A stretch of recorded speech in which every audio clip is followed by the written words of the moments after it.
Maybe the scariest thing about T-Rex is not its teeth. Maybe the scariest thing is how badly we misunderstand it. We picture a monster, a roaring machine, a creature that wakes up angry, a giant mouth looking for something to destroy. But real animals do not live like movie villains. Even the strongest predator has to be careful. Even a huge hunter has to manage fear. Even a creature with bone-crushing jaws might hesitate. Because in nature, pain is not drama. Pain is information, and one bad injury can change everything. A broken leg can mean no hunting. A torn muscle can mean slower movement. A deep bite can mean infection.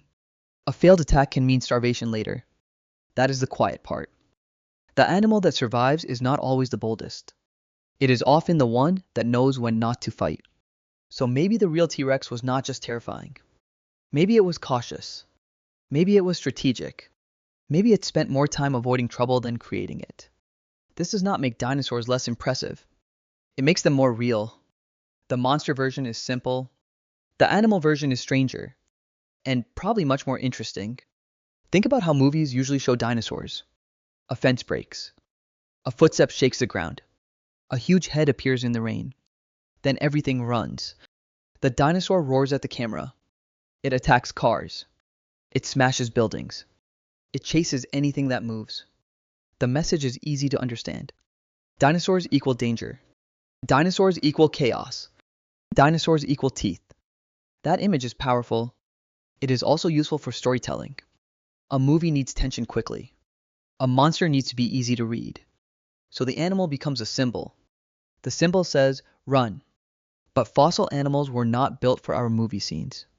They lived in ecosystems. They had injuries. They had hunger. They had competition. They had bad weather. They had parasites. They had moments of failure. They had days when doing nothing was the smartest move. That is the trap. We inherit the movie image. Then we accidentally treat it like nature. We start imagining dinosaurs as creatures outside normal animal logic. But they were not outside nature. They were nature. A predator is not just a killing machine. A predator is an energy manager. Every movement costs something. Every chase burns fuel. Every fight adds risk. Every injury has a price. A lion does not attack every buffalo. A wolf does not fight every large animal it sees. A crocodile does not waste energy chasing impossible prey. Modern predators often wait. They choose. They test. They back off. They look for weakness. They look for timing. They look for a low-cost opportunity. Not because they are gentle, because survival is math. If the reward is not worth the risk, the predator may leave. That same logic probably mattered in the Mesozoic world. A T-Rex could be powerful and still careful. A raptor could be fast and still vulnerable. A giant carnivore could dominate its habitat and still avoid unnecessary injury. Power does not remove risk. Sometimes power makes a risk more expensive. A small animal can heal and hide. A huge predator needs huge amounts of food. If it loses mobility, the problem becomes severe. If it cannot hunt, it cannot pay its energy bill. If it cannot feed, size becomes a burden. This is where the monster image fails. The monster can take damage and keep attacking. The animal cannot. The monster exists for spectacle. The animal exists inside consequences. That difference changes everything. Imagine a T-Rex facing a large horned dinosaur. The movie version charges. The real animal might pause. It might circle. It might watch. It might wait for sickness, age, isolation, or panic. It might decide the fight is not worth it. Because one horn strike could be serious. One fall could be serious. One bite from another predator could be serious. One infected wound could become a death sentence. That does not make T-Rex weak. It makes T-Rex alive. A real predator does not need to prove bravery. It needs to keep eating tomorrow. There is another problem with the monster image. We often imagine roaring as constant behavior. A dinosaur appears, so it roars. It sees prey, so it roars. It wins, so it roars. It is almost like the animal is announcing itself to the theater. But real hunting usually rewards silence. Noise can scare prey away. Noise can attract rivals. Noise can waste energy. Noise can reveal position. Animals vocalize for many reasons. They may signal territory. They may attract mates. They may communicate with group members. They may warn rivals. But constant roaring during every hunt is probably more cinematic than practical. A quiet predator may be more dangerous. A patient predator may be more realistic. The absence of sound can be more natural than the famous roar. But silence is harder to sell on a poster. So cinema gives us a scream. Nature may have used restraint. This is also true for movement. Movie dinosaurs often sprint like action monsters. They turn quickly. They crash through obstacles. They chase without fatigue. But large animals live under physical limits. Mass matters.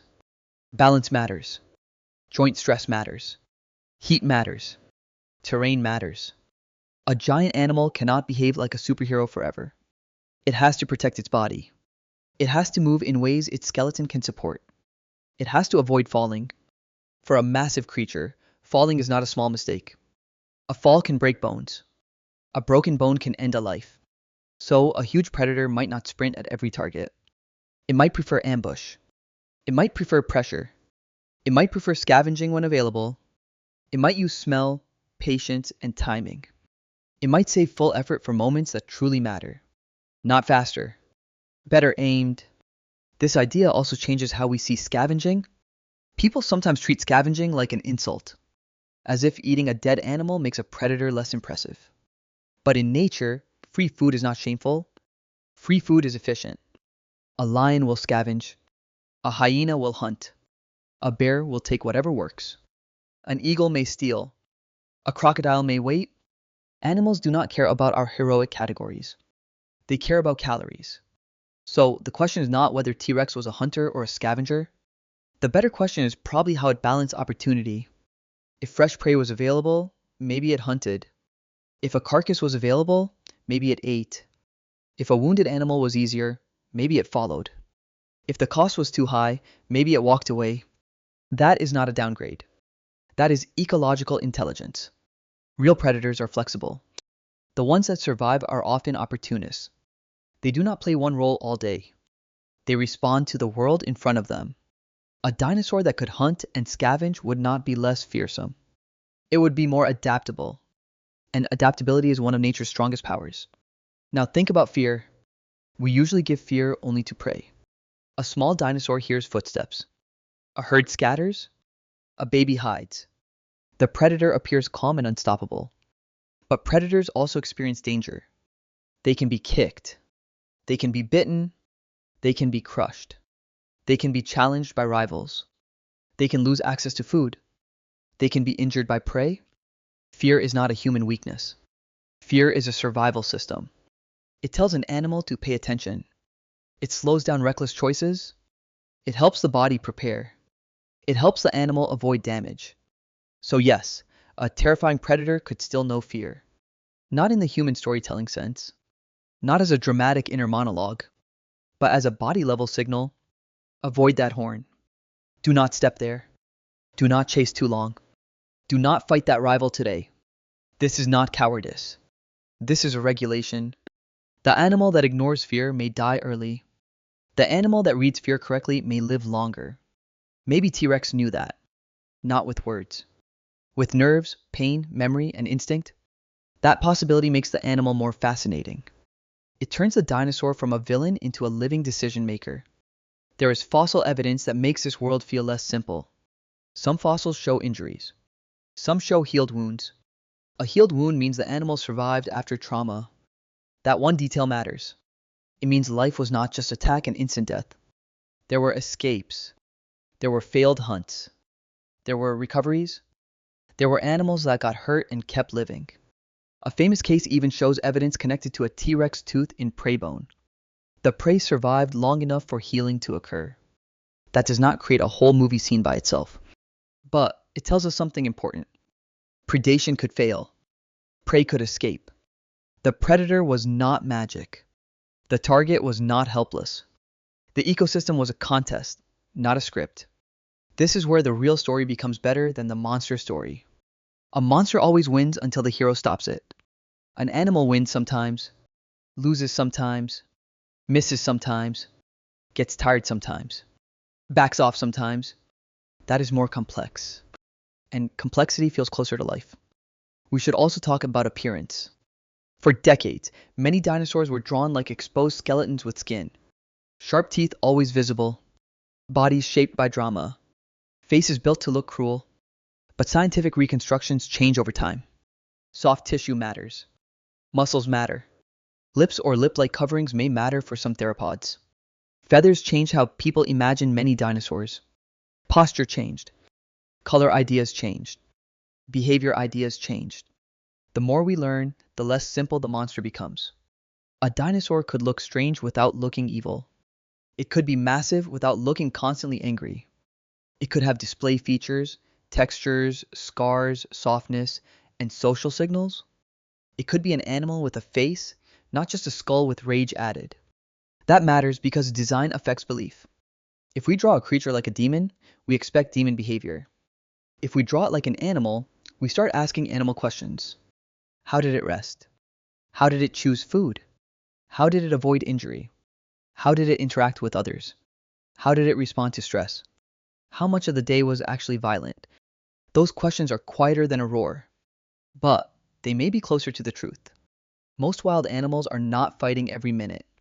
Even dangerous animals spend huge parts of life resting, watching, moving slowly, digesting, avoiding heat, staying near resources, managing territory, following seasonal patterns, looking for chances that do not cost too much.